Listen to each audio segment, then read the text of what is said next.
কবর প্রতিদিন মানুষদেরকে ডাকে, বলে আনা বাইতুল গুরবা, আমি অপরিচিতের ঘর। আনা বাইতুল ওয়াহদা, আমি একাকিত্বের ঘর। আনা বাইতুদ্দুত, আমি হলাম পোকামাকড়ের ঘর। আনা বাইতুত তুরাব, আমি হলাম মাটির ঘর। সুতরাং আমার কাছে আসার আগে সাবধান সাবধান করে দিলাম, আমল নিয়ে আইসো। কবর প্রতিদিনই আমাদেরকে ডাকে, আনা বাইতুল গুরবা, আমি একাকিত্ব, আমি অপরিচিতের ঘর। আনা বাইতুল ওয়াহদা, আমি একাকিত্বের ঘর। আনা বাইতুদ্দুত, পোকামাকড়ের ঘর। আনা বাইতুত তুরাব, আমি মাটির ঘর। এজন্য আল্লাহ নবী সাল্লাল্লাহু আলাইহি ওয়াসাল্লাম বলেন, ইস্তাইযু বিল্লাহি মিন আযাবিল কবর, আল্লাহর কাছে কবরের আযাব থেকে পানা চাও। এরপর রাসূলুল্লাহ সাল্লাল্লাহু আলাইহি ওয়াসাল্লাম বলেন, ওয়া ইন্না আবদাল মুমিন ইযা কানা ফি ইনকিতাইন মিনাদ দুনিয়া ওয়া ইকবালিন মিনাল আখিরাহ নাযালাত ইলাইহি মালাইকাতুম মিনাস সামাই বিদুল ওয়ুজুহ। আল্লাহ নবী বলেন, যখন একটা ইমানদার বান্দা, আল্লাহর প্রিয় বান্দা মারা যায়, মারা যাওয়ার সময় যখন হয়ে যায়, ইযা কানা ফি ইনকিতাইন মিনাদ দুনিয়া ওয়া ইকবালিন মিনাল আখিরাহ, দুনিয়া থেকে যাওয়ার সময় যখন হয়ে যায়, আখিরাতের দিকে যাওয়ার যখন সময় হয়ে যায়, নাযালাত ইলাইহি মালাইকাতুম মিনাস সামাই বিদুল ওয়ুজুহ, আসমান থেকে হাজার হাজার সুন্দর সুন্দর আকৃতির ফেরেশতা নাজিল হয়। সুবহানাল্লাহ বলেন। ইমানদারের মৃত্যুর সময় নাকি বেঈমানের মৃত্যুর সময়? ইমানদারের। মুহতারাম হাজিরিন, ওই মৃত ব্যক্তি ইমানদার বান্দা মাদ্দা বাসরিহি, দৃষ্টি যত দূর পর্যন্ত যায়, সে দুই কাতারওয়ালা সারিবদ্ধ অবস্থায় ফেরেশতাদেরকে দেখতে পায়। মাহুম কাফনুম মিন আকফানিল জান্নাহ, তাদের সাথে জান্নাতের কাফনের কাপড় থাকে। ওয়া হানুতুম মিন হানুতিল জান্নাহ, জান্নাতের সুগন্ধি থাকে, দুনিয়ার কোনো সুগন্ধি নয়। মালাকুল মউত এমত অবস্থায় আসে, আজরাইল আলাইহিস সালাতু ওয়াস সালাম, হাত্তা ইয়াজিআ ইলাইহি মালাকুল মউত, এমত অবস্থায় মালাকুল মউত এসে ওই মৃত ব্যক্তির, ইমানদার ব্যক্তির মাথার পাশে বসে, রাসূল সাল্লাল্লাহু আলাইহি সাল্লাম কবরের পাশে বসে হাদিস শোনাচ্ছেন, কিন্তু মনে আছে তো? মালাকুল মউত এসে বসে ওই ইমানদার ব্যক্তির আত্মাকে বলে, আইয়াতুহান নাফসুল হামিদা, হে প্রশংসনীয় আত্মা, উখরুজি ইলা রব্বিন রাদিন আনকি গায়রি গাদবান ওয়া মাগফিরাতিন মিনাল্লাহ। আল্লাহু আকবার বলেন। বলেন, ওই রবের কাছে বের হও যে রব তোমাকে ক্ষমার ঘোষণা করে দিয়েছেন। সুবহানাল্লাহ। লা ইলাহা ইল্লাল্লাহু ওয়াহদাহু লা শারীকা লাহু ونشهد أن سيدنا وسندنا وحبيبنا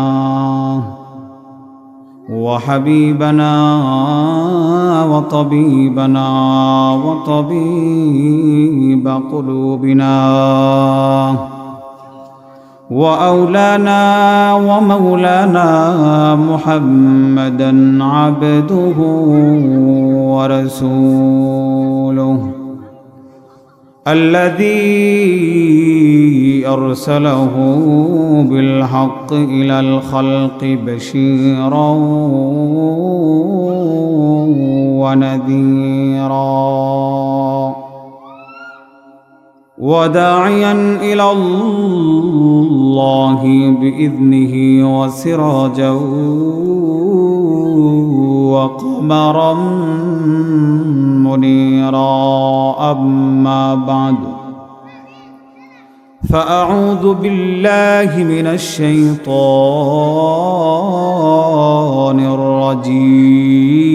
الرجيم.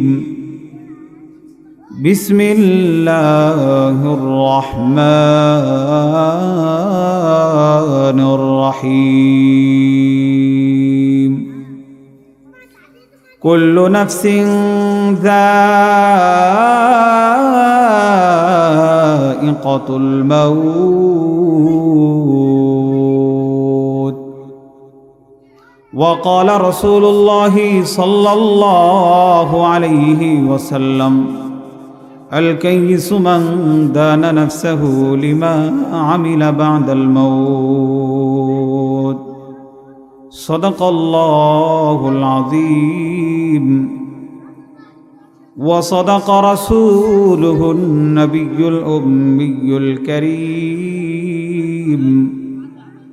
ونحن على ذلك لمن الشاهدين والشاكرين والذاكرين والحمد لله رب العالمين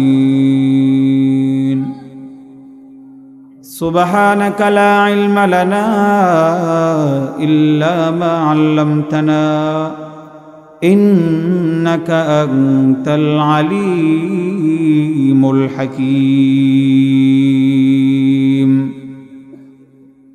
شكرا الدروس شريف اللهم صل على محمد وعلى آل محمد كما صليت على إبراهيم وعلى آل إبراهيم إنك حميد مجيد اللهم بارك على محمد وعلى آل محمد شكرا الدروس شريف بارنا درود إبراهيم आवाज করে বলেন اللهم بارك على محمد وعلى آل محمد كما باركت على إبراهيم وعلى آل إبراهيم إنك حميد مجيد زيارة مدینہ کی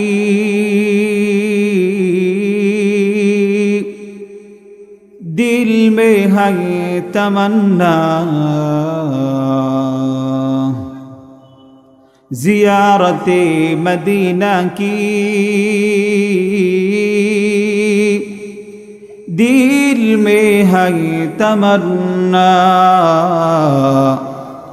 نہیں ہے میرے پاس سفر کا سمانا بلغ العلا بکمالہ کشف الدجى بجمالہ حسنت جميع خصالہ صلوا علیہ وآلہ সকলে জিকির করি লা ইলাহা ইল্লাল্লাহ আওয়াজ করে লা ইলাহা ইল্লাল্লাহ লা ইলাহা ইল্লাল্লাহ লা ইলাহা ইল্লাল্লাহ লা ইলাহা ইল্লাল্লাহ লা ইলাহা ইল্লাল্লাহ মুহাম্মাদুর রাসূলুল্লাহ আওয়াজ করে বলেন সাল্লাল্লাহু আলাইহি ওয়াসাল্লাম। জোকা বাটিয়াপাড়া জামে মসজিদ ও যুব সমাজের উদ্যোগে আজকের মাহফিলের সম্মানিত সভাপতি এবং আমাদের ময়মনসিংহের গৌরব, আজকের মাহফিলের প্রধান ওয়াইজ হজরত মাওলানা আব্দুল হালিম কাসেমি দামাত বারাকাতুহুম এবং আমার সামনে উপবিষ্ট বাংলার দূরদারাজের এরিয়া থেকে আগত দিনপ্রিয় ইসলাম প্রিয় ভাইরা, পর্দার আড়ালে অবস্থানরতা মা ও বোনেরা, সকলের প্রতি আমার আন্তরিক মোবারকবাদ। সম্মানিত সুধী, আলোচনা শুরুর আগে একটু অনুরোধ করব, বাহিরে যে আওয়াজ হচ্ছে, বিশেষ করে ভলান্টিয়ার যারা আছেন, এই বাচ্চাদের এই আওয়াজ থেকে মঞ্চকে ক্লিয়ার করেন। বাচ্চাদের বাহিরের কোনো আওয়াজ যেন এই জায়গায় না আসে, এটা আমাদের কথা বলতে কষ্ট হয়। এজন্য বাচ্চাদের কোনো আওয়াজ যেন স্টেজে না আসে, মাহফিলের প্যান্ডেলের ভেতর না আসে। এই দায়িত্বটা আপনার আগে পালন করুন। আমি আর আলোচনার মধ্যে ঢুকে পড়তেছি। সম্মানিত সুধী, একটা জিনিস গভীর মনোযোগ দিয়ে বোঝার চেষ্টা করবেন। আমি যে এখন আলোচনা করব, আমি আমার আলোচনার বিষয়টা আগে আপনাদেরকে ক্লিয়ার করে নেব যে আমি আজকে কোন বিষয়ে কথা বলবো। দুঃখজনক হলেও সত্য, আজকে আমাদের এই মাহফিলগুলো সার্কাসের মঞ্চ হয়ে যাচ্ছে। এটা আমাদের অদূরদর্শিতার কারণে। আমাদেরও দোষ আছে, যারা কমিটি আছে, ইন্তেজামিয়া কমিটি, এদেরও দোষ আছে।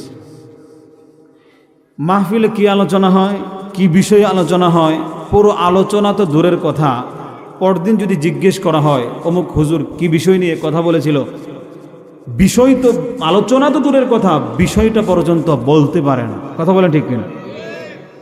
এজন্য আলোচনা যতক্ষণই করব, বাইরের কিন্তু বাচ্চাদের আওয়াজ এখনো বন্ধ হয় নাই, আমি আবারও বলতেছি, বাচ্চাদের আওয়াজগুলো বন্ধ করার চেষ্টা করেন।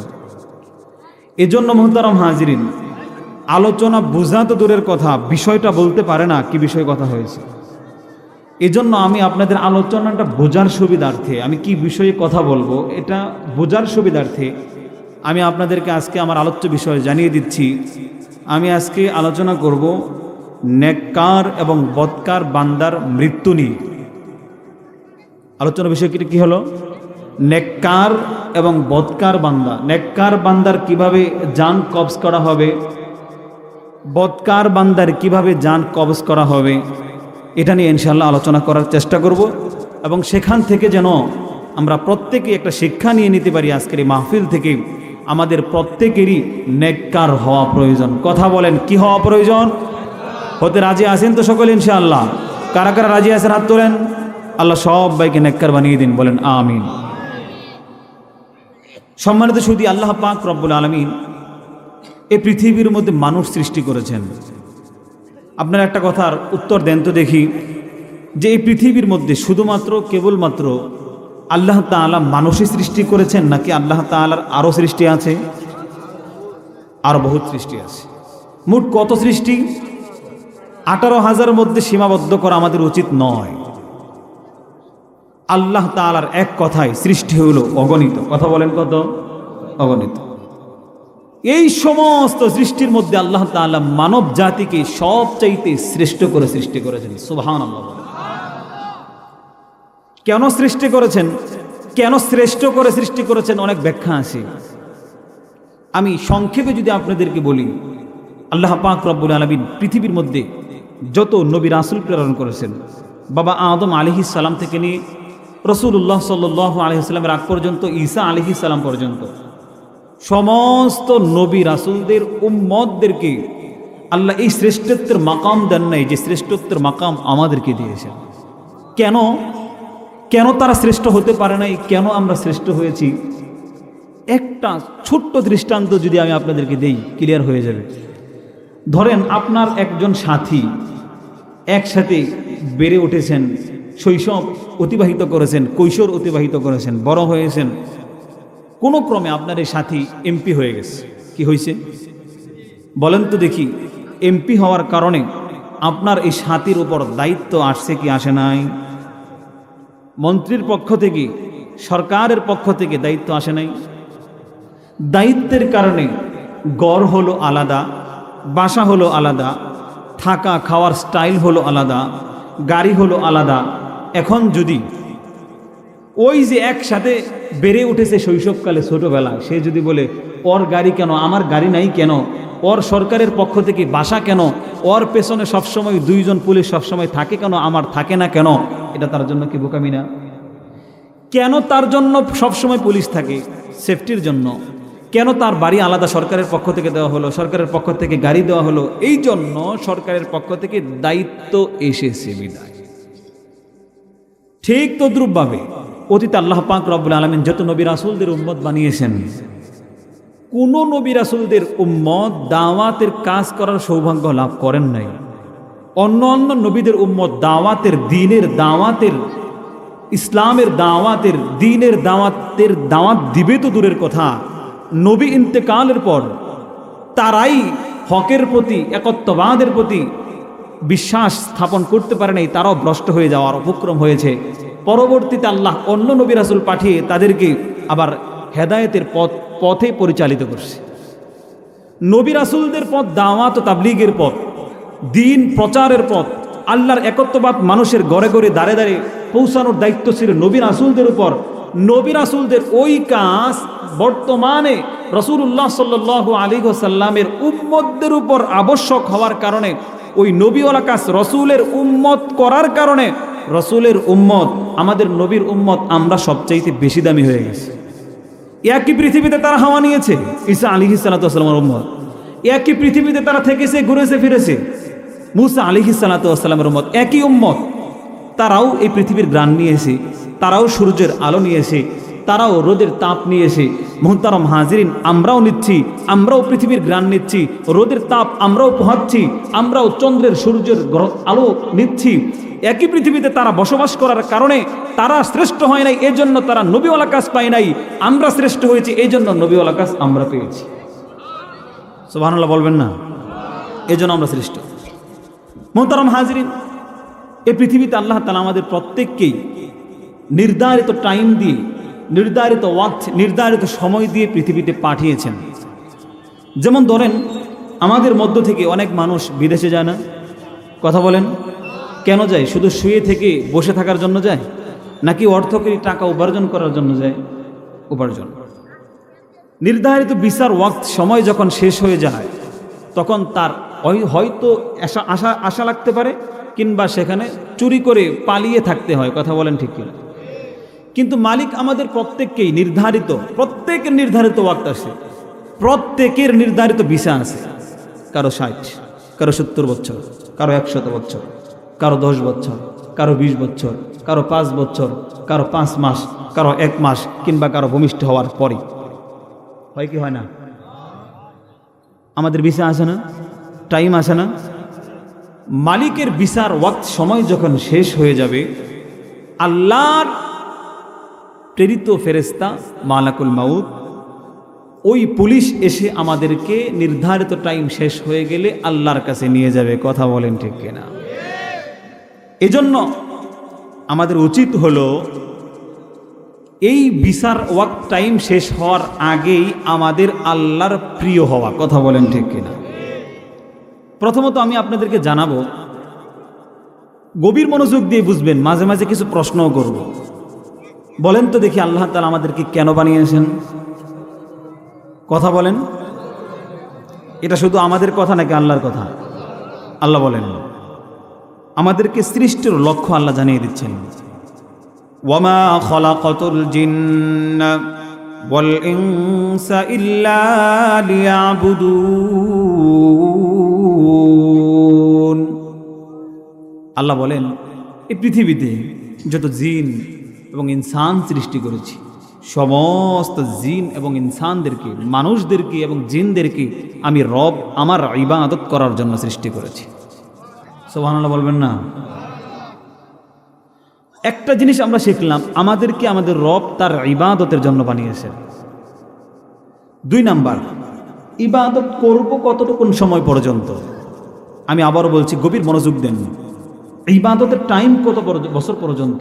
10 বছর, 20 বছর, 20 বছর, 30 বছর, 70 বছর, 100 বছর ইবাদতের টাইম নয়। আল্লাহ আমাদেরকে জানিয়ে দিচ্ছেন ইবাদত করবে কতটুকুন সময় পর্যন্ত। আল্লাহ বলেন, ওয়াবুদ রাব্বাকা হাত্তা ইয়াতিয়াকাল ইয়াকিন।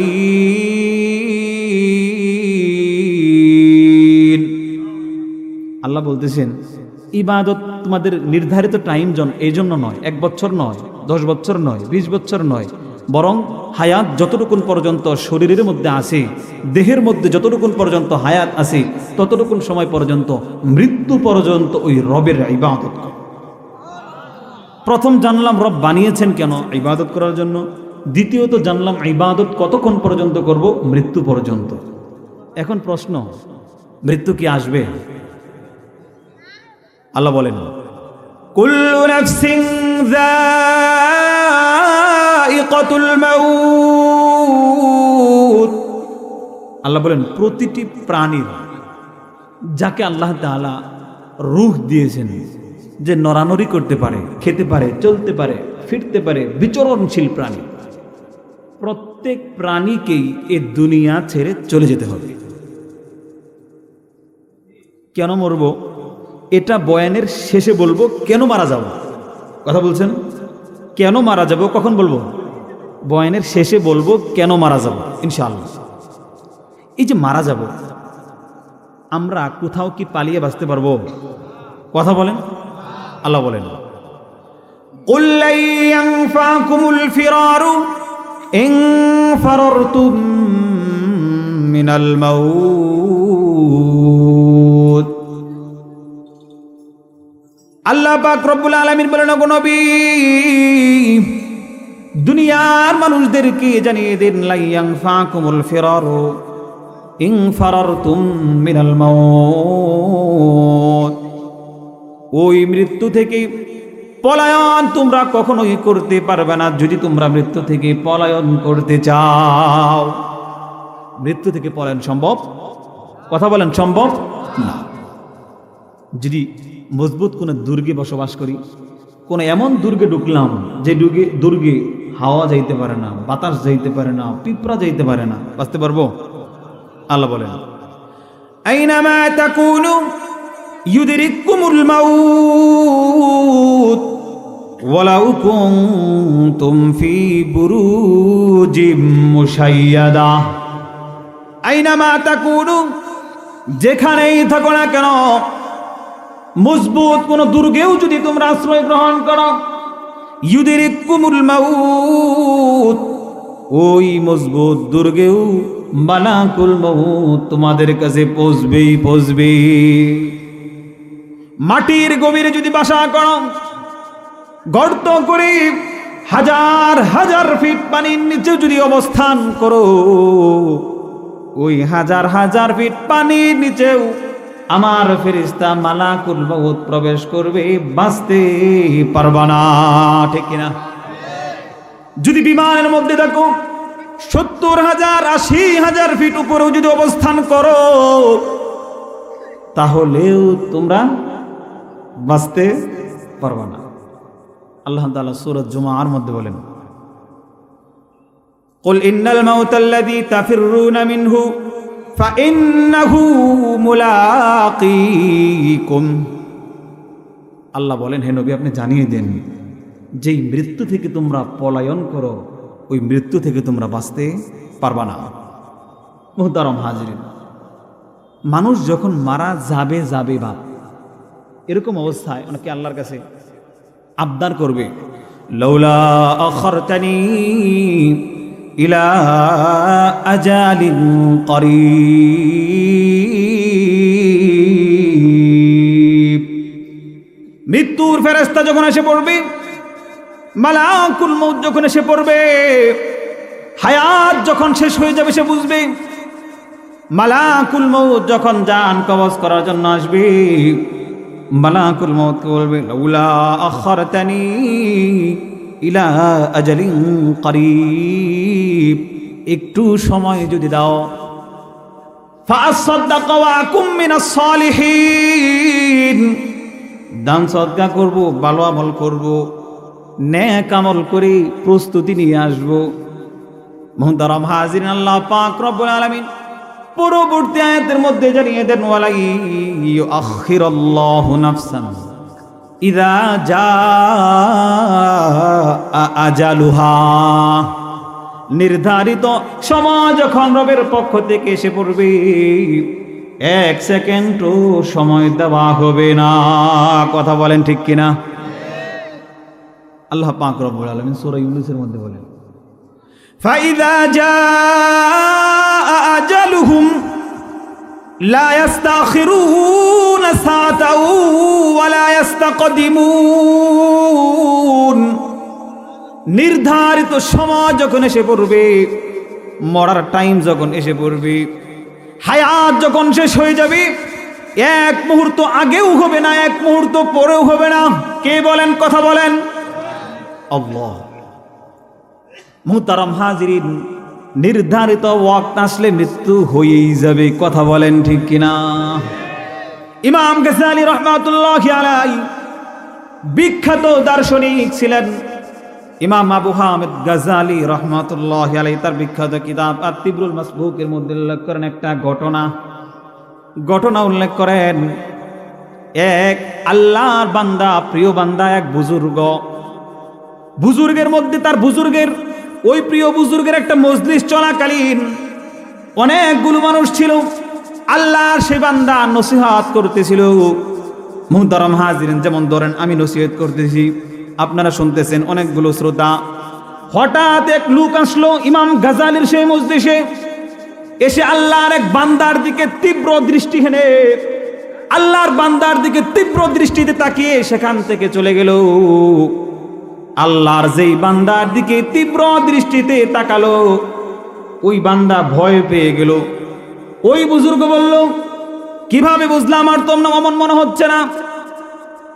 তখন ওই নাসর বান্দা ওই আল্লাহর বুজুর্গকে বলল, আমার ভয় হচ্ছে, মনে হচ্ছে সে আমার রূহ কবজ করবে। আপনি আল্লাহর কাছে দোয়া করুন, আল্লাহ তাআলা যেন অমুক এক জায়গা আছে, ওই জায়গার মধ্যে রেখে আসে। বুজুর্গের কাছে মুহতারাম হাজরিন একটা দ্বীপের কথা বলল। আল্লাহর কাছে দোয়া করুন, আল্লাহ যেন আমাকে অমুক দ্বীপের মধ্যে রেখে আসে। আল্লাহর কাছে আমি কিভাবে দোয়া করব? আমি দোয়া করলে কি আল্লাহ আমার কথা কি আল্লাহ কবুল করবেন কিনা? অবশ্যই কবুল করবেন। তখন আল্লাহর বান্দা আল্লাহর দরবারে দুই হাত উত্তোলন করে দোয়া করলো, গো আল্লাহ, এই বান্দাকে অমুক দ্বীপে পর্যন্ত পৌঁছে দাও। দোয়া শেষ করার আগেই মুহতারাম হাজিরিন, হঠাৎ এক ঘূর্ণিবায়ু এসে এই বান্দাটাকে নিয়ে ওই দ্বীপের মধ্যে রেখে আসলো। কতক্ষণ পর ওই লোক, যেই লোক প্রথমে এসে ওই লোকের দিকে তীব্র দৃষ্টিতে তাকিয়েছে, ওই লোক আবার আসলো।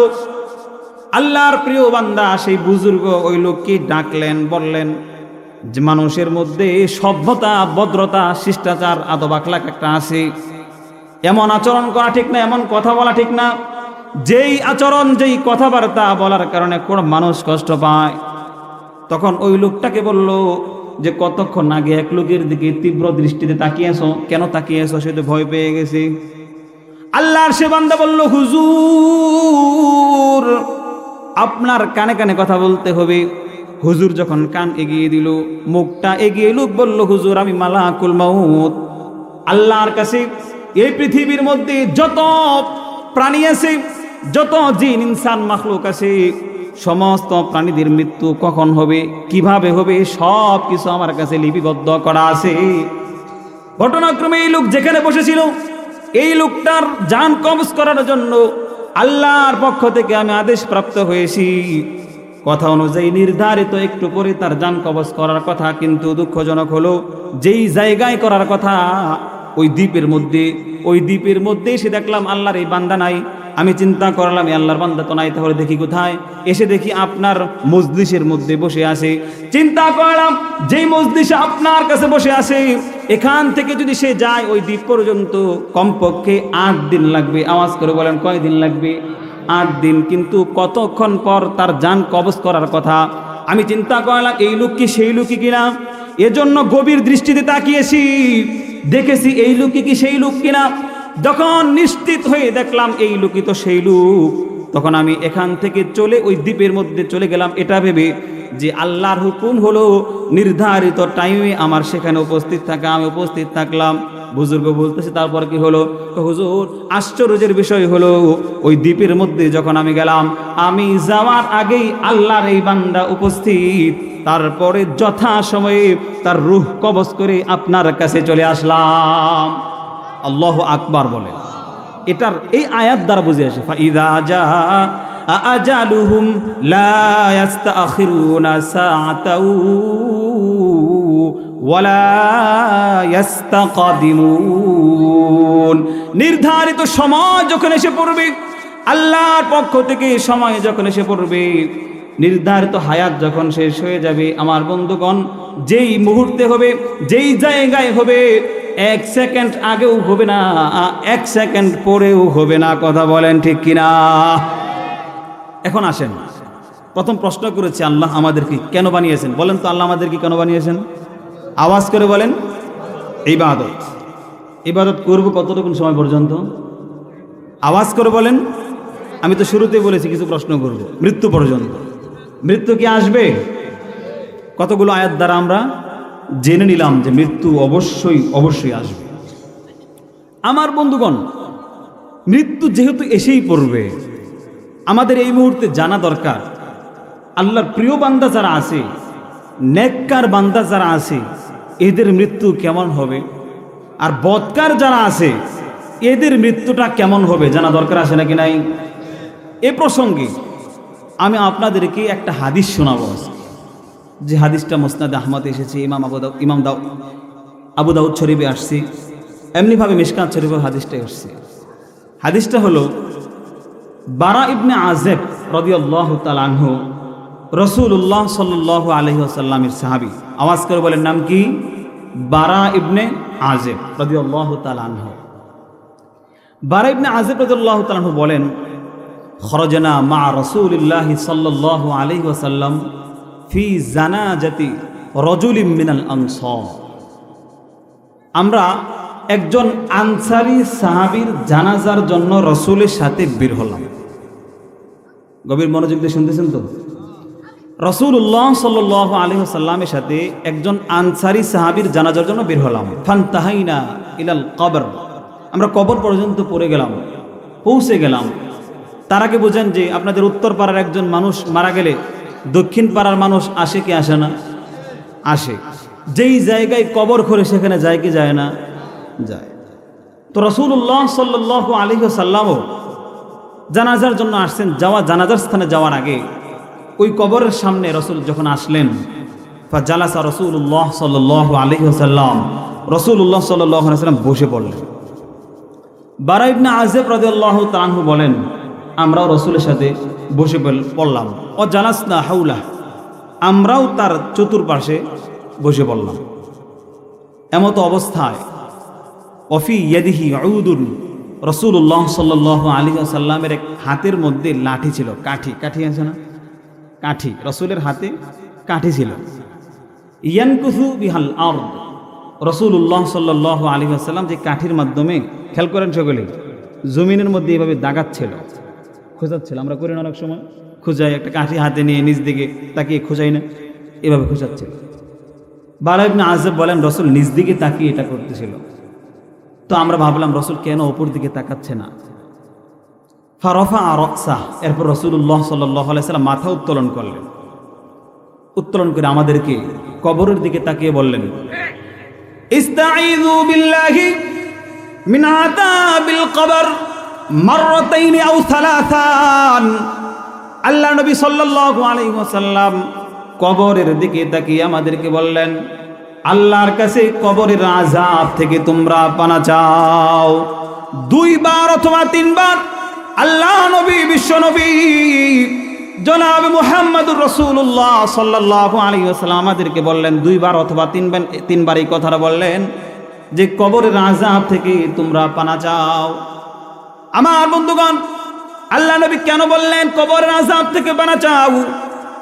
কেননা মুহতারাম হাজিরিন, আল্লাহ নবী, বিশ্ব নবী জনাব মুহাম্মদুর রাসূলুল্লাহ অন্য এক হাদিসের মধ্যে বলেন, একজন পাপাচার ব্যক্তির কবরে এই পরিমাণ শাস্তি হয়, আযাব হয়, যদি কোন দুনিয়ার মানুষ তোমরা জানতে, কখনো ওই ব্যক্তিকে, মাইয়িতকে কবরের মধ্যে তোমরা রাখতে না। আমরা কেন জানি না, আমরা জানলে কবরের মধ্যে রাখতাম না। নবীরা জেনেছেন এজন্য যেন উম্মতদেরকে সতর্ক করতে পারেন। কথা বলেন ঠিক কিনা? অন্য এক হাদিসে রাসূল বলেন, কবর প্রতিদিন মানুষদেরকে ডাকে, বলে আনা বাইতুল গুরবা, আমি অপরিচিতের ঘর। আনা বাইতুল ওয়াহদা, আমি একাকিত্বের ঘর। আনা বাইতুদ দুত, আমি হলাম পোকামাকড়ের ঘর। আনা বাইতুত তুরাব, আমি হলাম মাটির ঘর। সুতরাং আমার কাছে আসার আগে সাবধান সাবধান করে দিলাম, আমল নিয়ে আইসো। কবর প্রতিদিনই আমাদেরকে ডাকে, আনা বাইতুল গুরবা, আমি একাকিত্ব, আমি অপরিচিতের ঘর। আনা বাইতুল ওয়াহদা, আমি একাকিত্বের ঘর। আনা বাইতুদ দুত, পোকামাকড়ের ঘর। আনা বাইতুত তুরাব, আমি মাটির ঘর। এজন্য আল্লাহ নবী সাল্লাল্লাহু আলাইহি ওয়াসাল্লাম বলেন, ইস্তাঈযু বিল্লাহি মিন আযাবিল কবর, আল্লাহর কাছে কবরের আযাব থেকে পানা চাও। এরপর রাসূলুল্লাহ সাল্লাল্লাহু আলাইহি ওয়াসাল্লাম বলেন, ওয়া ইন্না আবদাল মুমিন ইযা কানা ফি ইনকিতাইন মিনাদ দুনিয়া ওয়া ইকবালিন মিনাল আখিরাহ নাযালাত ইলাইহি মালাইকাতুম মিনাস সামাই বিদুল ওয়ুজুহ। আল্লাহ নবী বলেন, যখন একটা ঈমানদার বান্দা, আল্লাহর প্রিয় বান্দা মারা যায়, মারা যাওয়ার সময় যখন হয়ে যায়, ইযা কানা ফি ইনকিতাই মিনাদ দুনিয়া ওয়া ইকবালিন মিনাল আখিরাহ, দুনিয়া থেকে যাওয়ার সময় যখন হয়ে যায়, আখিরাতের দিকে যাওয়ার যখন সময় হয়ে যায়, নাযালাত ইলাইহি মালাইকাতুম মিনাস সামাই বিদুল ওয়ুজুহ, আসমান থেকে হাজার হাজার সুন্দর সুন্দর আকৃতির ফেরেশতা নাজিল হয়। সুবহানাল্লাহ বলেন। ঈমানদারের মৃত্যুর সময় নাকি বেঈমানের মৃত্যুর সময়? ঈমানদারের। মুহতারাম হাজিরিন, ওই মৃত ব্যক্তি ঈমানদার বান্দা মাদ্দা বাসরিহি, দৃষ্টি যত দূর পর্যন্ত যায়, সে দুই কাতারওয়ালা সারিবদ্ধ অবস্থায় ফেরেশতাদেরকে দেখতে পায়। মাহুম কাফনুম মিন আকফানিল জান্নাহ, তাদের সাথে জান্নাতের কাফনের কাপড় থাকে। ওয়া হানুতুম মিন হানুতিল জান্নাহ, জান্নাতের সুগন্ধি থাকে, দুনিয়ার কোনো সুগন্ধি নয়। মালাকুল মউত এমত অবস্থায় আসে, আজরাইল আলাইহিস সালাতু ওয়াস সালাম, হাত্তা ইয়াজিআ ইলাইহি মালাকুল মাউত, এমত অবস্থায় মালাকুল মউত এসে ওই মৃত ব্যক্তির, ঈমানদার ব্যক্তির মাথার পাশে বসে, রাসূল সাল্লাল্লাহু আলাইহি সাল্লাম কবরের পাশে বসে হাদিস শোনাচ্ছেন, কিন্তু মনে আছে তো? মালাকুল মউত এসে বসে ওই ঈমানদার ব্যক্তির আত্মাকে বলে, আইয়াতুহান নাফসুল হামিদা, হে প্রশংসনীয় আত্মা, উখরুজি ইলা রব্বিন রাদিন আনকি গায়রি গাদবান ওয়া মাগফিরাতিন মিনাল্লাহ। আল্লাহু আকবার বলেন। বলেন, ওই রবের কাছে বের হও যে রব তোমাকে ক্ষমার ঘোষণা করে দিয়েছেন। সুবহানাল্লাহ।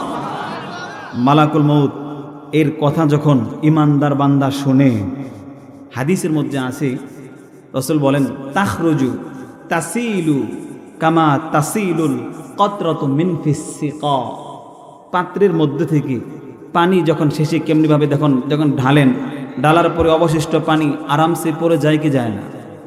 যেমন ধরেন গ্লাসটা হাতে নিলাম, গ্লাসটা হাতে নেওয়ার পরে এভাবে ঢাললাম, পানি কি আরামসে বের হয় নাকি কষ্ট হয় বের হইতে? পুরো গ্লাসের পানি বের হওয়ার পর ফোঁটাগুলো আস্তে আস্তে টপ টপ টপ টপ করে পড়ে না? রাসূল বলেন, তাসিলু কামা তাসিলুল কতরাতু মিন ফিস সিকা, পাত্রের অবশিষ্ট পানি ফোঁটা যেমনি ভাবে পড়ে, ঠিক তেমনি ভাবে আরামসে মালাকুল মউত আল্লাহর সেই প্রিয় বান্দার জান কবজ করে। সুবহানাল্লাহ। আমার বন্ধুগণ, গভীর মনোযোগ দিয়ে বুঝবেন, এমনি ভাবে যখন মালাকুল মউত জান কবজ করে ফেলল, ঈমানদার ব্যক্তির ওই রূহ মালাকুল মউত তার কাছে চোখের পলক পরিমাণ রাখে না। মালাকুল মউতের সামনে হাজার হাজার ফেরেশতা থাকে, সমস্ত ফেরেশতারা মালাকুল মউতের ওই যে আত্মা তার হাতে থাকে সেটা সকলেই নিতে চায়, সকলেই ধরতে চায়। মুহতারাম হাজিরিন, দেখে থাকবেন, গুরুত্বপূর্ণ জিনিস যদি কারো হাতে সকলে ধরতে চায় কি চায় না? ঈমানদার ব্যক্তির আত্মা ওই সমস্ত ফেরেশতারা নিতে চায় না। মুহতারাম হাজির, মাহুম কাফনুম মিন আকফানিল জান্নাহ, তাদের প্রত্যেকের হাতে জান্নাতের কাফনের কাপড় থাকে। মালাকুল মউত আত্মা দিয়ে দেয়, আত্মা দিয়ে দেওয়ার পর কাফনের কাপড়টা মুহতারাম হাজির এভাবে পেঁচায়, আত্মা রেখে কাফনের কাপড়টা জান্নাতের কাফনের কাপড় এভাবে পেঁচায়। মুহতারাম হাজিরিন, পেছনে জায়গা হচ্ছে না, একটু সকলে এগিয়ে এগিয়ে বসি, মাঝখানে ফাঁকা জায়গা কেউ না রাখি, ডানে না থাকি বামে না থাকি, সকলেই সামনে পোড়া করে না, সামনে পোড়া করে না। বলেন, লা ইলাহা ইল্লাল্লাহ, লা ইলাহা ইল্লাল্লাহ, লা।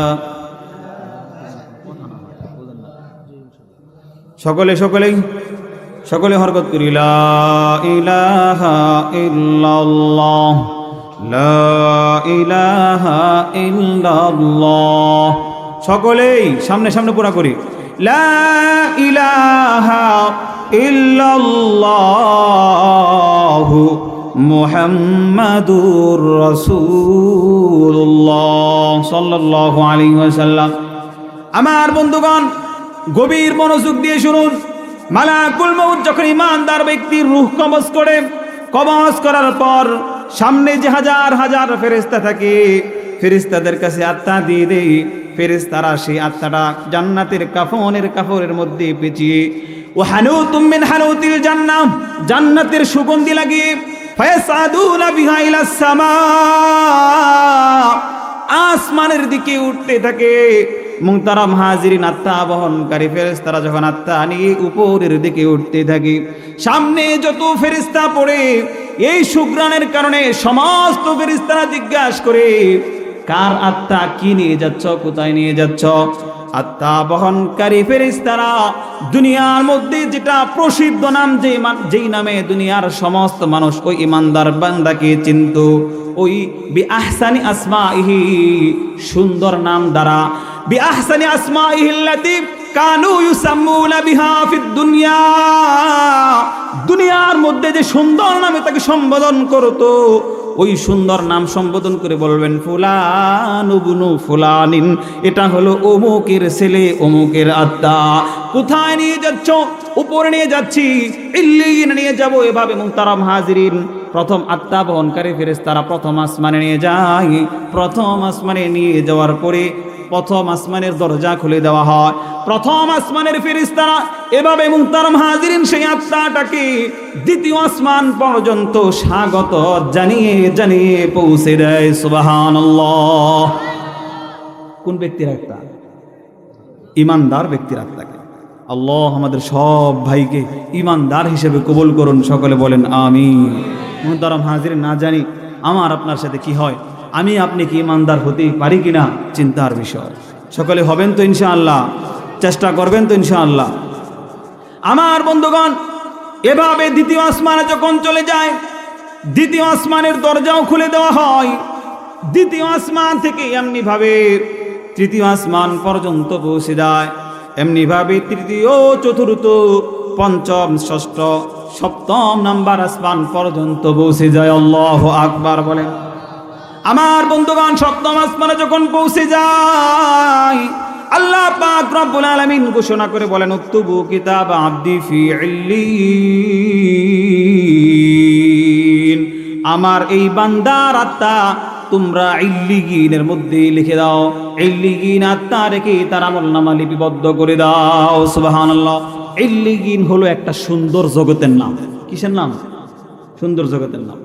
অন্য এক হাদিসের মধ্যে আছে, ইল্লিয়িনের মধ্যে এই ইমানদার ব্যক্তির আত্মাটা ওই সমস্ত লোকদের পাশেই রাখে যারা দুনিয়াতে এক কাছাকাছি অবস্থানে ছিল কিংবা পরিচিত ছিল, মহাব্বতের লোক ছিল। এই মহাব্বতের লোক উদাহরণস্বরূপ 10 জন লোক ছিলেন। 10 জনের মধ্যে থেকে 9 জনই মারা গেছে। 9 জনের মধ্যে থেকে 5 জনের রূহ আত্মা ইল্লিয়িনে আছে, আর 4 জনের রূহ আত্মা ইল্লিয়িনে নাই, সিজ্জিনের মধ্যে আছে। তখন এই যে 5 জন, বাকি 5 জন, 4 জন, এদের সাথেই ওই যে পরিচিত ছিল দুনিয়ার মধ্যে, এদের পরিচিতর মধ্যে যারা ইল্লিয়িনে আছে ওদের কাছাকাছি আত্মাটা রেখে দেয়। এই আত্মারা যখন সেখানে রেখে দেয়, তখন ইল্লিয়িনের ওই সমস্ত আত্মারা বলে দুনিয়ার হাল হাকিকত জিজ্ঞেস করে, দুনিয়ার এখন কি অবস্থা, আমার সন্তান কি অবস্থায় আছে, ঠিক আছে কিনা, এরকম অনেক খোঁজ গল্পও করে। অনেকেই জিজ্ঞেস করে যে আমাদের এলাকার কি অবস্থা, মসজিদের কি অবস্থা, বর্তমান সরকারের কি অবস্থা, হাসিনা আফা আছে কিনা, নাকি পতন হয়ে গেছে। তখন এই যে গেল দুনিয়া থেকে, এ তখন উত্তর দেয় যে না, 5ই আগস্ট তার পতন হয়ে গেছে, বাংলার আবাবিল পাখিরা তার ক্ষমতা থেকে তার ক্ষমতাচ্যুত করেছে। এরকম কথার কথা দুনিয়ার আরও কত আছে না খোঁজ গল্প। অমুকে সন্তান মারা গেছে, কইছে তাকে তো ইল্লিয়িনে দেখতেছি না, তার মানে সে কোথায়, এর মানে যে সিজ্জিনের মধ্যে আছে। এরকম ভাবে তারা কথা বলে। আমার বন্ধুগণ, আত্মা যখন ইল্লিয়িনের মধ্যে চলে যায়, আমরা দেহ রাখি গাছতলায়, বাসতলায়। জানাজা দেওয়ার পরে, মুহতারাম হাজির, অন্য বর্ণনায় এসেছে, জানাজা দেওয়ার পরে ওই যে দেহটাকে আমরা কবরস্থানে নিয়ে যাই, মুহতারাম হাজিরিন, অন্য বর্ণনা এসেছে ওই কবরস্থান পর্যন্ত হাজার হাজার ফেরেশতারা স্বাগত জানিয়ে কবর পর্যন্ত নিয়ে যায়। কবরে যখন শোয়, কাফন দাফন জানাজা যখন হয়ে যায়, আল্লাহর পক্ষ থেকে ফায়াতিয়ানিহি মালাকান, দুইজন ফেরেশতা আসে। কয়জন ফেরেশতা? দুইজন ফেরেশতা এসে পড়ে। দুইজন ফেরেশতা এসে ফায়ুজলিসানিহি, ওই আল্লাহর বান্দাকে বসায়। ফায়াকুলানি লাহু, ওই আল্লাহর বান্দাকে তারা প্রশ্ন করে, মার রব্বুক ওমা দীনুক ওমান হাযার রাজুলুল্লাযী বুইসা ফীকুম, তোমার রবকে? মুহতারাম হাজিরিন, ইমানদার ব্যক্তি যদি আল্লাহওয়ালা হয়, সে যদি ইমানদার, প্রকৃতপক্ষে ইমানদার হয়, সে উত্তরগুলো সুন্দরভাবে দিয়ে দিবে। সুবহানাল্লাহ বলে। মুনকার নাকির আসিবে, সওয়াল জবাব করিবে, না পারিলে সওয়ালের জবাব, শুরু হবে কবরের আযাব। ঠিক না? মুনকার নাকির প্রথমত প্রশ্ন করবে, ফায়াকুলানি লাহু মার রব্বুক, তোমার রবকে? ইমানদার ব্যক্তি উত্তর দিবে, রব্বি আল্লাহ। আওয়াজ করে বলেন আমাদের রবকে। আওয়াজ করে বলেন আমাদের রবকে। আল্লাহ পাক রব্বুল আলামিন বলেন, ইন্নাল্লাযীনা ক্বালু রাব্বুনাল্লাহ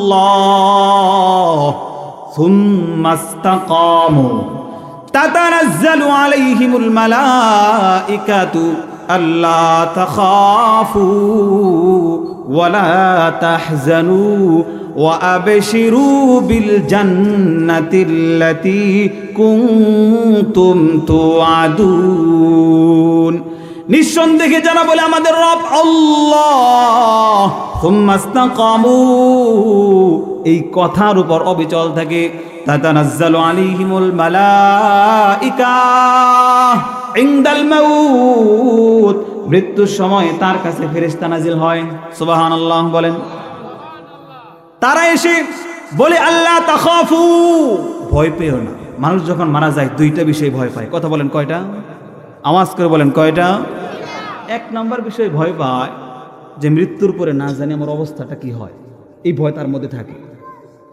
আরেকটা ভয় হলো আমি যে মারা যাব, আমার সন্তান সন্ততি, মেয়েটাকে তো বিয়ে দিতে পারি নাই, ছেলেটাও তো প্রতিষ্ঠিত হয় নাই, ছোট্ট বাচ্চা 7 মাসের বাচ্চা রেখে আসতেছি, রেখে চলে যাচ্ছি, কি হয় না হয়।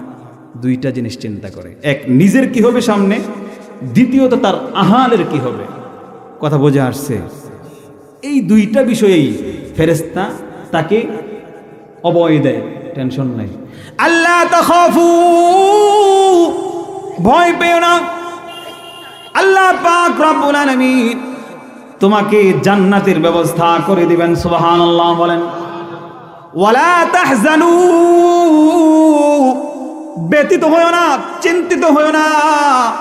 তোমার যে সহায় সম্পত্তি, সন্তান সন্ততি রেখে আসতেছো, আল্লাহ পাক রব্বুল আলামিন তাদের খলিফা হয়ে যাবেন। সুবহানাল্লাহ। এজন্য আওয়াজ করে বলেন আমাদের রবকে। আরো আওয়াজ করে বলেন আমাদের রবকে। আরো আওয়াজ করে বলেন আমাদের রবকে। আল্লাহ। রূহের জগতে আল্লাহ পাক রব্বুল আলামিন আমাদেরকে সকলকেই বলেছিলেন, আলাস্তু বিরাব্বিকুম, আমি কি তোমাদের রব নই? রূহের জগতে আল্লাহ সকলকেই বলেছেন, কাফেরকেও বলেছেন, মুশরিককেও বলেছেন, ইমানদারদেরকেও বলেছেন, বেঈমানদেরকেও বলেছেন, নবীদেরকেও বলেছেন, শহীদদেরকেও বলেছেন, উলামাদেরকেও বলেছেন, সকলকেই বলেছেন, আপনাদেরকেও বলেছেন, আলাস্তু বিরাব্বিকুম, আমি কি তোমাদের রব নই? কে প্রশ্ন করেছেন? আমরা উত্তর দিছিলাম কি? হ্যাঁ, আপনি আমাদের রব। আল্লাহর এই কথার 6টা অর্থ। আওয়াজ করে বলেন কয়টা অর্থ? আমি কি তোমাদের রব নই, এর 6টা অর্থ। 6টা। কথা বলেন কয়টা? 6টা। আল্লাহ বলেন আমি কি তোমার ব্যক্তিগত জীবনের রব নই? আল্লাহ বলেছেন আমি কি তোমার পারিবারিক জীবনের রব নই? আল্লাহ পাক রব্বুল আলামিন বলেছিলেন আমি কি তোমাদের সামাজিক জীবনের রব নই?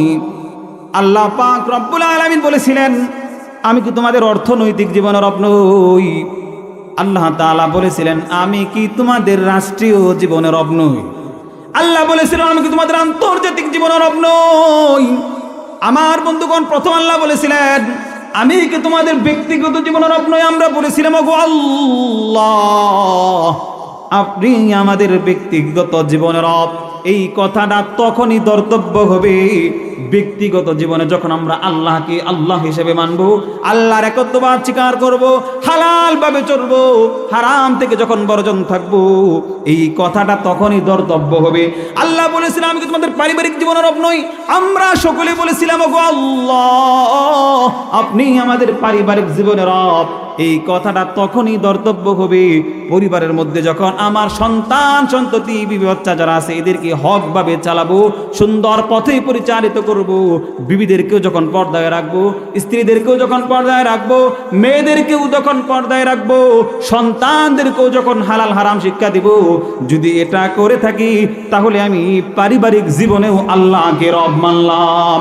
আল্লাহ আমাদেরকে বলেছিলেন, আমি তোমাদের অর্থনৈতিক জীবনের রব নই। সকলেই বলেছিলাম, ওগো আল্লাহ, আপনি আমাদের অর্থনৈতিক জীবনের রব। আমার মুহতারাম হাজিরিন ভাইরা, গভীর মনোযোগ দিয়ে খেয়াল করুন। অর্থনৈতিক জীবনে যদি আল্লাহ আমাদের রব হয়, তাহলে সমাজের মধ্যে সুদের সরাসরি কেন কথা বলেন, ঠিক কিনা? অর্থনৈতিক জীবনে আল্লাহ আমাদের রব হয়, তাহলে ঘুষ কেন খান? কথা বলেন না কেন, ঠিক কিনা? আমরা বলেছিলাম, ওগো আল্লাহ, আপনি অর্থনৈতিক জীবনে আমাদের রব। এটা তখনই মানা হবে যখন সুদ থেকে বাঁচবো, ঘুষ থেকে বাঁচবো, অন্যায়ভাবে উপার্জন করা থেকে নিজেকে বাঁচিয়ে চলবো। তখনই এই কথাটা প্রযোজ্য হবে যে অর্থনৈতিক জীবনেও আমরা আল্লাহকে রব হিসাবে মেনেছি। আল্লাহ বলেছিলাম, আমি কি তোমাদের সামাজিক জীবনের রব নই? আমরা বলেছিলাম, ওগো আল্লাহ, আপনি আমাদের সামাজিক জীবনের রব। মুহতারাম হাজিরিন, প্রশ্ন হলো, আল্লাহ যদি আমাদের সামাজিক জীবনের রব হয়, তাহলে সমাজের মধ্যে আরো যারা নামাজ পড়ে না, দিন বুঝে না, দিন শিখে না, তাদেরকে নামাজ পড়ার জন্য আমরা দাওয়াত দেই না কেন? যারা না হক ভাবে চলে, এদেরকে হক ভাবে চলার জন্য কেন আমরা দাওয়াত দেই না? আল্লাহ আমাদের সব ভাইকে বলেছিলেন, আমি কি তোমাদের রাষ্ট্রীয় জীবনের রব নই?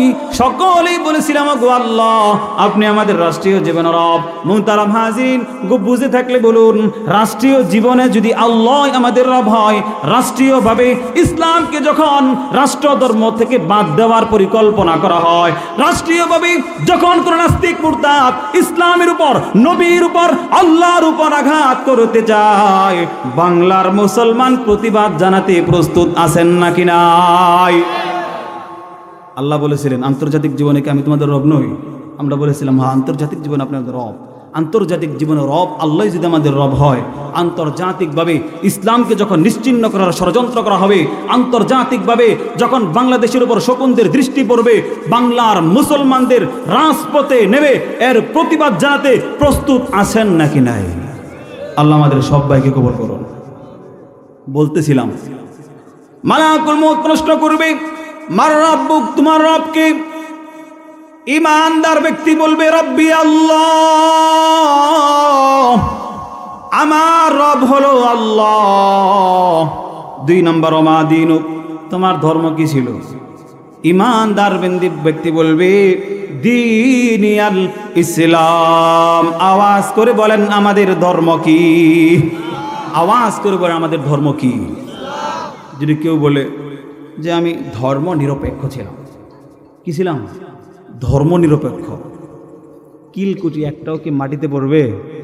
সবগুলো কোথায় পড়বে? শরীরের মধ্যেই পড়বে। ইমানদার ব্যক্তিকে মালাকুল মউত প্রশ্ন করবেন, ওমান হাযার রাজুলুল্লাযী বুইসা ফীকুম, এই যে লোক দেখা যায়, যে লোককে তোমাদের কাছে প্রেরণ করা হয়েছিল, লোকটা কি? ইমানদার ব্যক্তি বলবে, হুয়া নবিয়ুনা মুহাম্মাদুর রাসূলুল্লাহ সাল্লাল্লাহু আলাইহি ওয়াসাল্লাম। উনি আমাদের নবী মুহাম্মাদুর রাসূলুল্লাহ সাল্লাল্লাহু আলাইহি ওয়াসাল্লাম। ইমানদারকে আরেকটা প্রশ্ন করবে, কয়টা?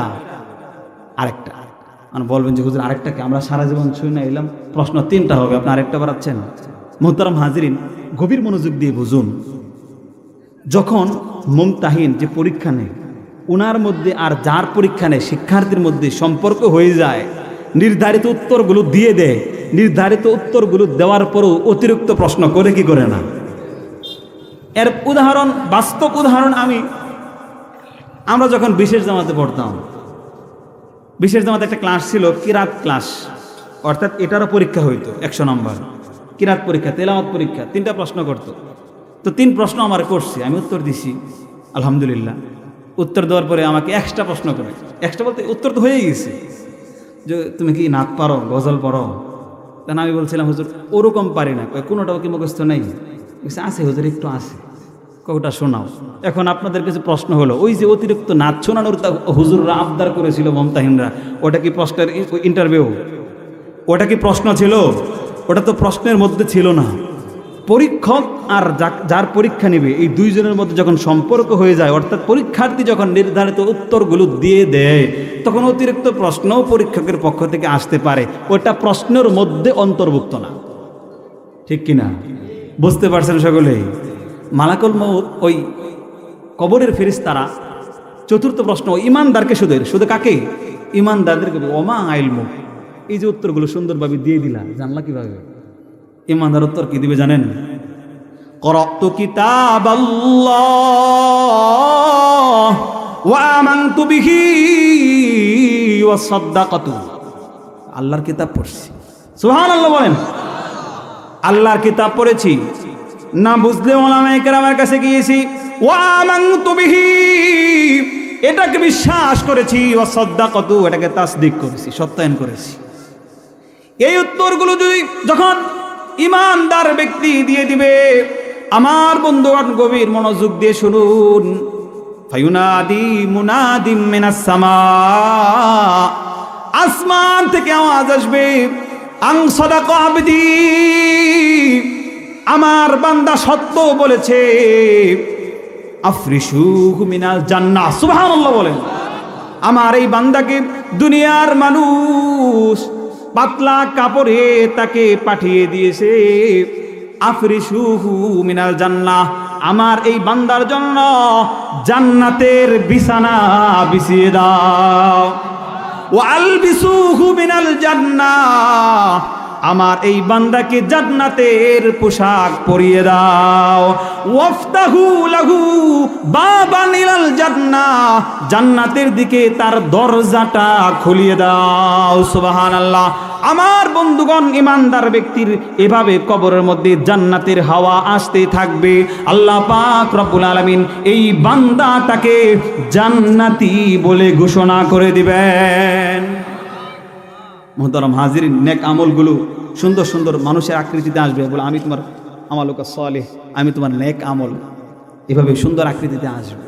আমার এই আল্লাহর এই প্রিয় বান্দাকে আল্লাহ পাক বলবেন যে বাসর রাতের দোলা যেমনিভাবে বাসর ঘরে একা ঘুমায়, পরদিন ডাক দেওয়ার জন্য তার স্ত্রী ছাড়া ওই ঘরের মধ্যে কেউ থাকে, আমি আল্লাহ তোমার প্রিয়তমা হয়ে হাসরের ময়দানে ডাক দেব। সুবহানাল্লাহ। ইমানদার হওয়া দরকার আছে নাকি নাই? চেষ্টা করবেন তো সকলেই। রসুলের হাদিস কি মনে আছে? কোথায় বসে শোনাচ্ছেন? কবরস্থানের এক কবরের পাশে বসে রসুল বারা ইবনে আযিব আরো যারা সাহাবী ছিল এদেরকে হাদিসটা শোনাচ্ছে। এরপর দেখেন রসুল কি বলে, ওয়া ইন্না আবদাল কাফির, আর পাপা আচার ব্যক্তি, ইযা কানা ফি ইনকিতা'i মিনাদ দুনিয়া ওয়া ইকবালিন মিনাল আখিরাহ, দুনিয়া থেকে যখন তার চলে যাওয়ার সময় আসবে, পাপাচার বান্দার দুনিয়া থেকে যখন চলে যাওয়ার সময় আসবে, নাযালাত ইলাইহি মালাইকাতুম মিনাস সামাই সুদুল ওয়ুজুহ, আল্লাহ নবী বলেন আসমান থেকে হাজার হাজার কালো আকৃতির ফেরেশতা নামবে। কি আকৃতি? কালো আকৃতির ফেরেশতা। ইমানদার ব্যক্তির নেই, ওই বেঈমান তার দৃষ্টি যতদূর পর্যন্ত যাবে হাজার হাজার ফেরেশতা, কালো আকৃতির ফেরেশতা দেখতে পারবে। মাহুমুল মাসুহ, পচা বস্তা থাকবে সাথে। কি থাকবে? আর ইমানদারের কি ছিল? মাহুম কাফনুম মিন আকফানিল জান্নাহ, জান্নাতের কাফনের কাপড় ছিল। বেঈমানের জন্য থাকবে পচা বস্তা। বেঈমানের মাথার পাশে এসে হাত্তা ইয়াজিআ ইলাইহি মালাকুল মাউত, মালাকুল মাউত বেঈমানের পাশে বসে ওই আত্মাকে বলবে আইয়াতুহা নাফসুল খাবিসা, হে খারাপ আত্মা, উখরুজি, বের হ, হে খারাপ আত্মা বের হ। আমার বন্ধুগণ, এভাবে কষ্ট দিয়ে, অনেক কষ্ট দিয়ে সেই আত্মাটাকে বের করা হবে।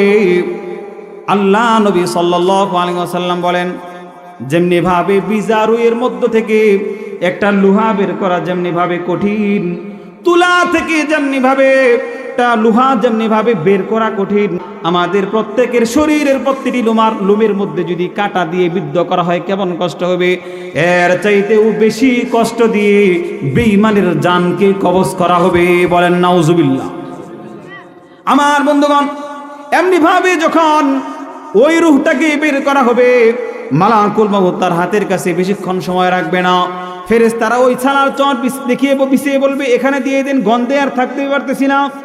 আমার বন্ধুগণ, বেঈমানের এই আত্মাটাকে নিয়ে ফায়াসাদুনা বিহা ইলাস সামা, আসমানের দিকে আত্মা বহন করে ফেরেশতারা উঠতে থাকবে।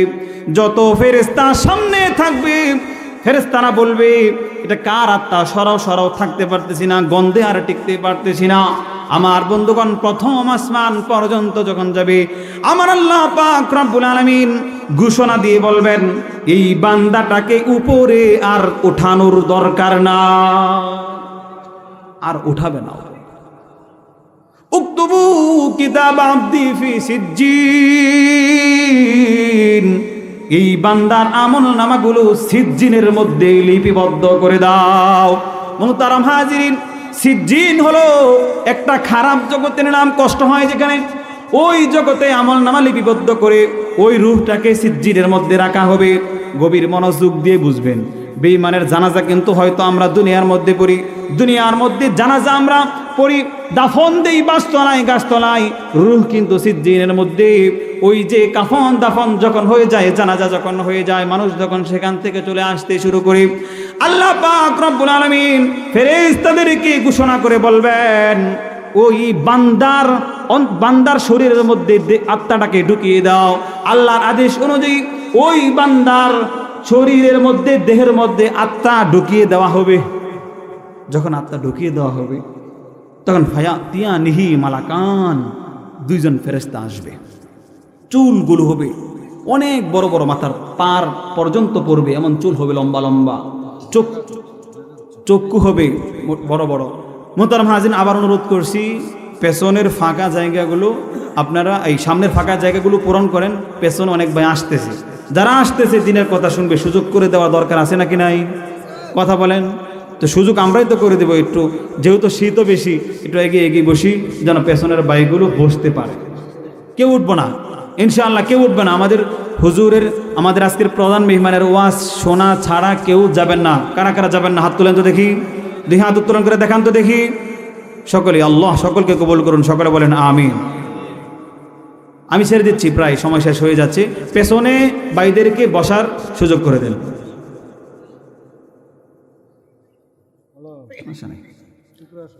সুযোগ করে দে, আগান। মুহতারাম হাজিরিন, বলতেছিলাম, এভাবে আত্মা যখন ভেতরে প্রবেশ করিয়ে দেওয়া হবে, পাপাচার ব্যক্তির আত্মাকে যখন ঢুকিয়ে দেওয়া হবে তার দেহের মধ্যে, মুহতারাম হাজিরিন, তখন এই ব্যক্তিটা, ওই যে দুইজন ফেরেশতা আসবে, ওই দুইজন ফেরেশতাকে দেখে ভয় পেয়ে যাবে।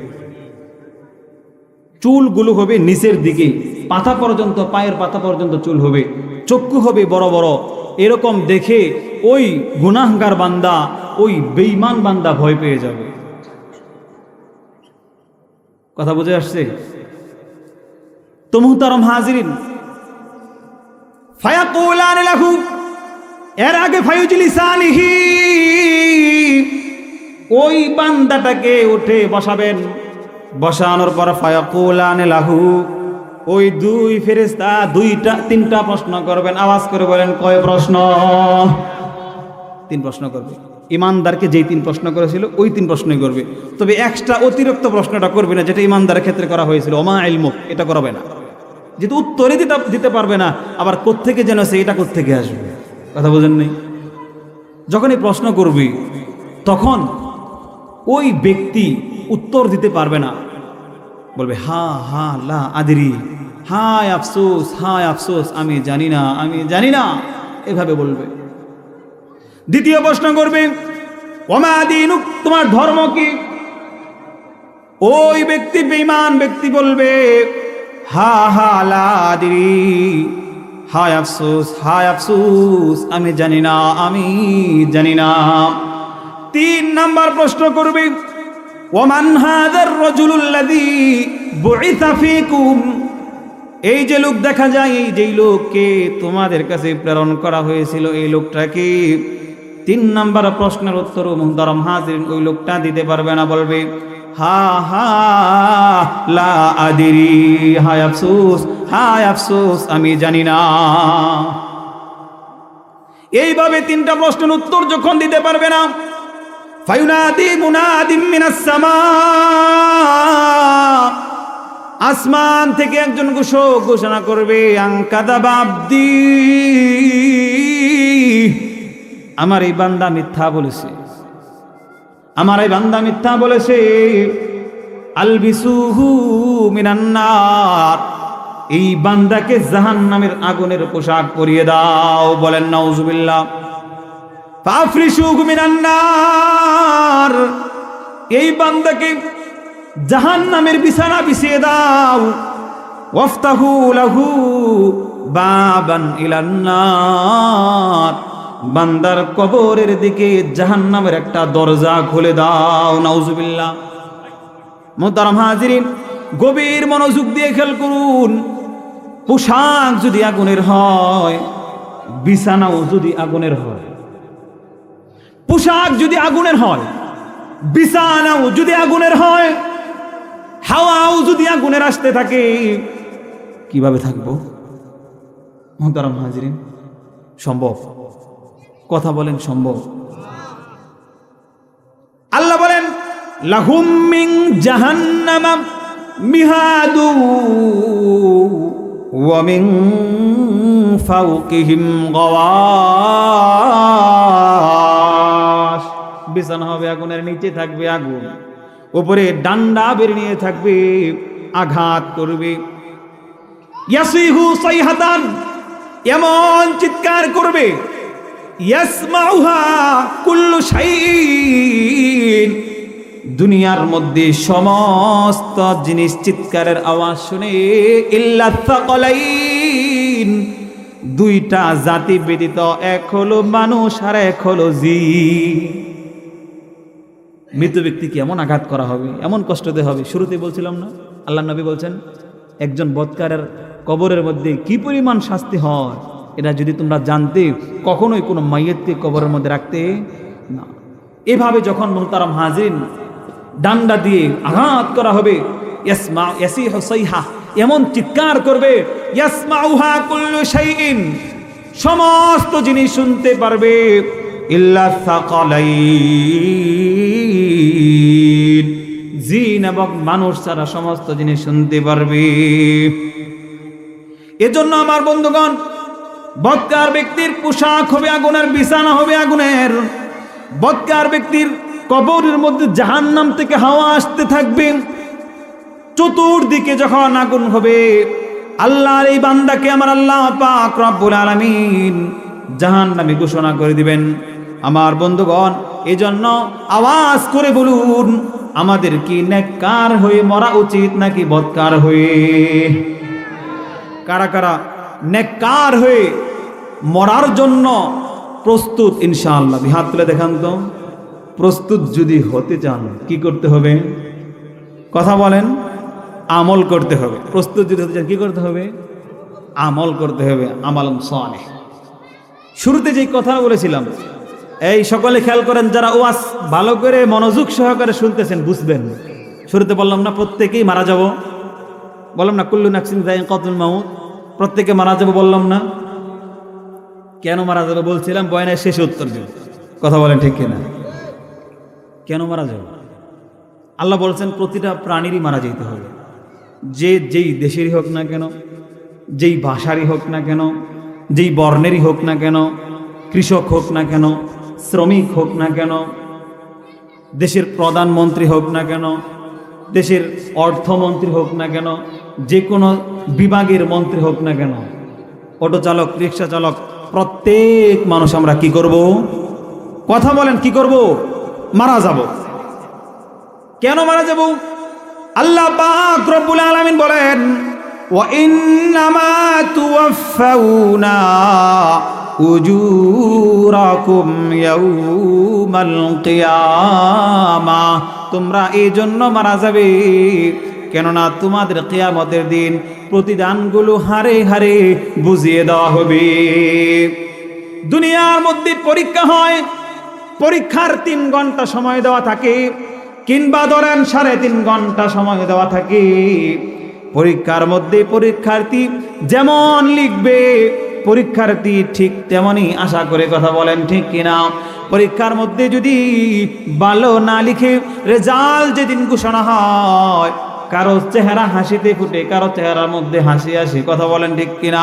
কারো চোখের কোন দিয়ে পানি বেয়ে পড়ে, যারা হাসি আসে, যারা হাসে, মুহতারাম হাজিরিন, ভালো করে মেহনত করেছে, ভালো করে লিখেছে, এজন্যই সে হাসি পেয়েছে, কথা বলেন ঠিক কিনা? আর যারা কান্না করে চোখ দিয়ে পানি গড়িয়ে পড়ে, এর মানে সে ভালো করে লিখে নাই, ভালো করে পড়ে নাই।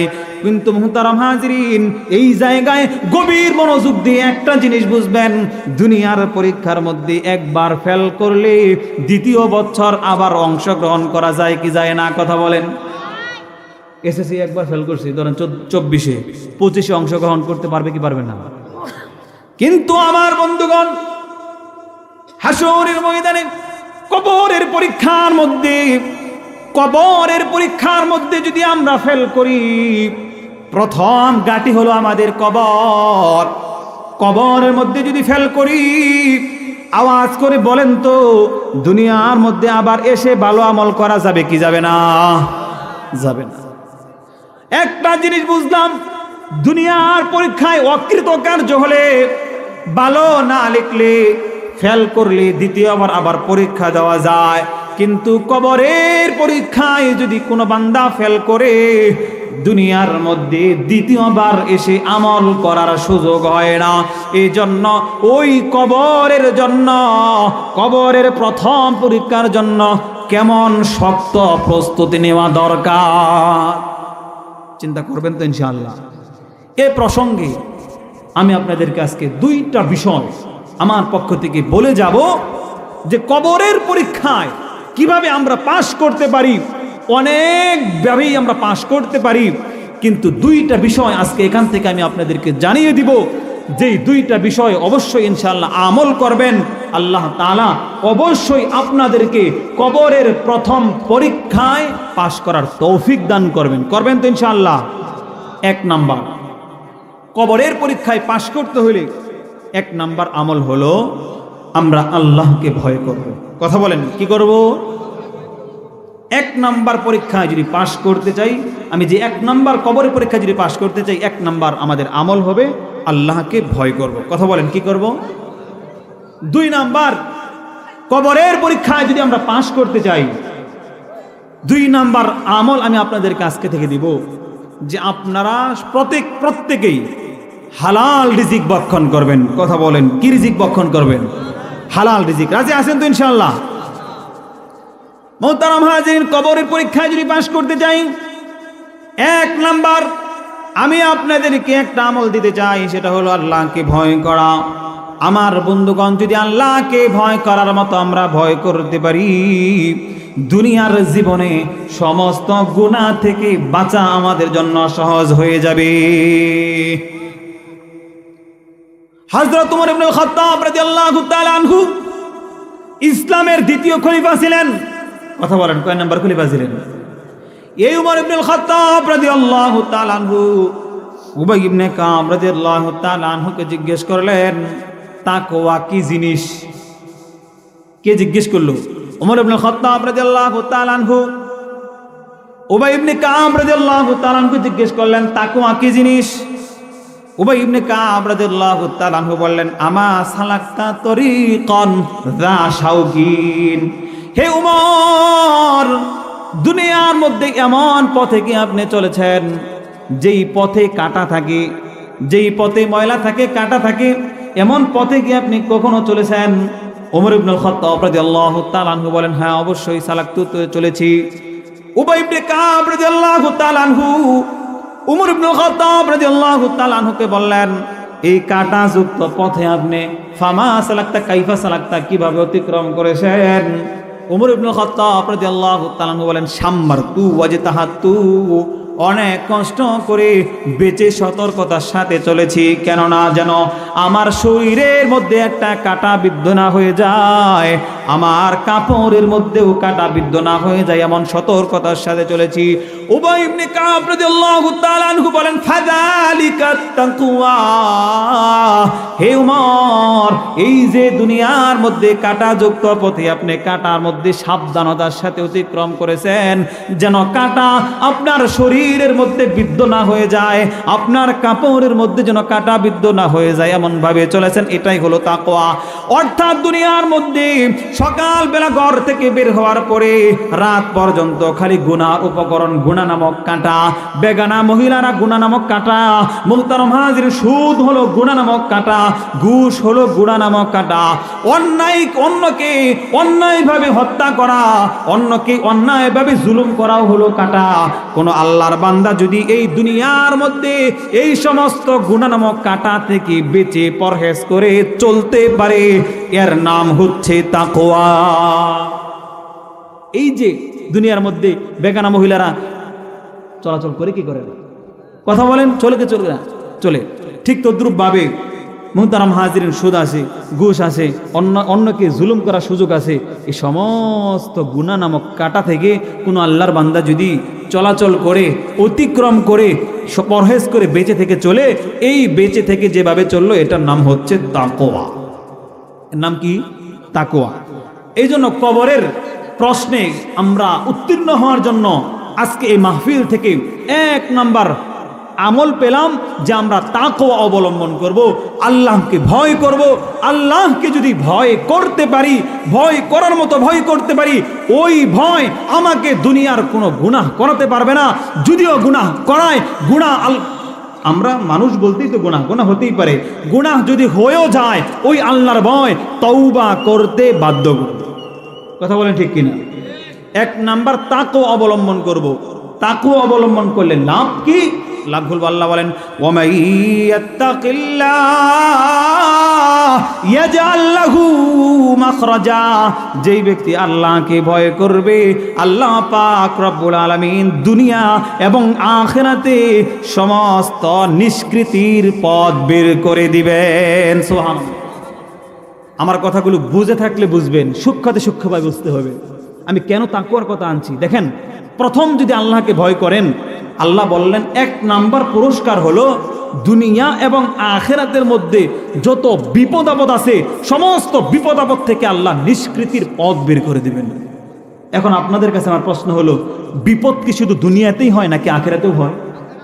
আপনারা বুঝে থাকলে বলুন, কবরের প্রথম রাত, প্রথম গাটি নামক যে কবর, এটা কি আমাদের বিপদ কি বিপদ না? কথা বলেন না, কারণ আওয়াজ করে বলেন, শুধু বিপদ নাকি মহা বিপদ? মহা বিপদ। আল্লাহ কি বলেন দেখেন, ওমাই ইয়াত্তাকিল্লাহ, যে আল্লাহকে ভয় করবে, ইয়াজআল লাহু মাখরাজা, আল্লাহ পাক রব্বুল আলামিন দুনিয়া এবং আখিরাতের মধ্যে যত বিপদ আপদ আছে, সমস্ত বিপদ আপদ থেকে নিষ্কৃতির পথ বের করে দিবেন। সুবহানাল্লাহ।